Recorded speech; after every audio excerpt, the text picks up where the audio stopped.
Infinite Inventor works on relationships, whether it be relationships between a sketch, a feature, and bodies, or relationships between different parts that exist within an assembly.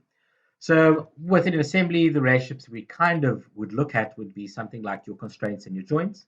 And in a part would be, the building blocks that you use to bring up and shape that body that you're creating. So for instance, we take a look at this part that we've got open over here. You'll see the first one is extrusion blind one. And obviously with extrusion blind one, you have built that extrusion blind one on your sketch one.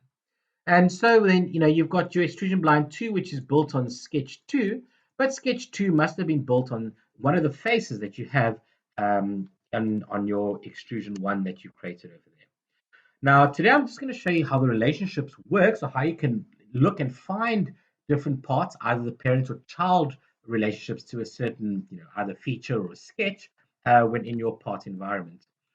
So this is very, very useful when you're maybe get a part from someone else and they've got a long history tree. So my history tree over here is pretty short, but if someone else, gives you a really complex part, lots of sketches, lots of surfaces, lots of maybe bodies and extrusions and features, then trying to navigate through it to maybe troubleshoot a problem that you might have could be a problem.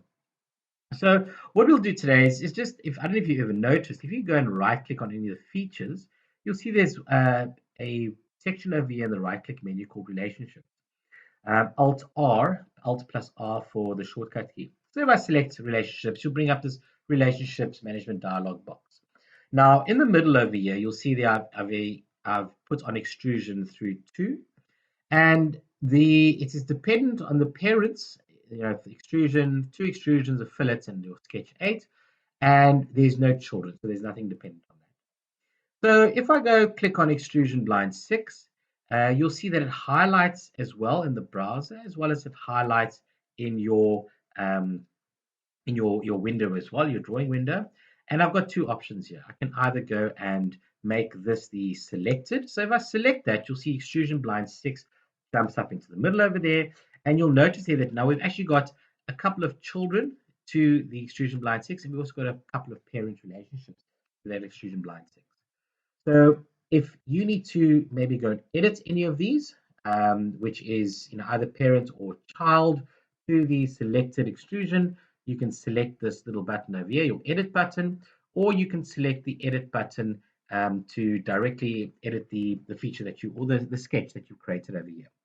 So for sketch 8, select it, opens up my sketch, and I'm able to go and see exactly what's going on. So that extrusion was built on the sketch 8 over here, so extrusion through 2. And then you can go and change the value by double clicking on it at your will. Okay, just finish that sketch. So you can see there, right click relationships, and I can go build it up again. So this is just a nice, quick, and easy way that in Inventor, if you do get a component and you really do need to troubleshoot this because maybe you're trying to add extra bodies, or you're trying to add components to it, and it's just really not working because you don't know how. Everyone has their own way of building up your different parts. This would be a good way to do it. Thank you very much for watching.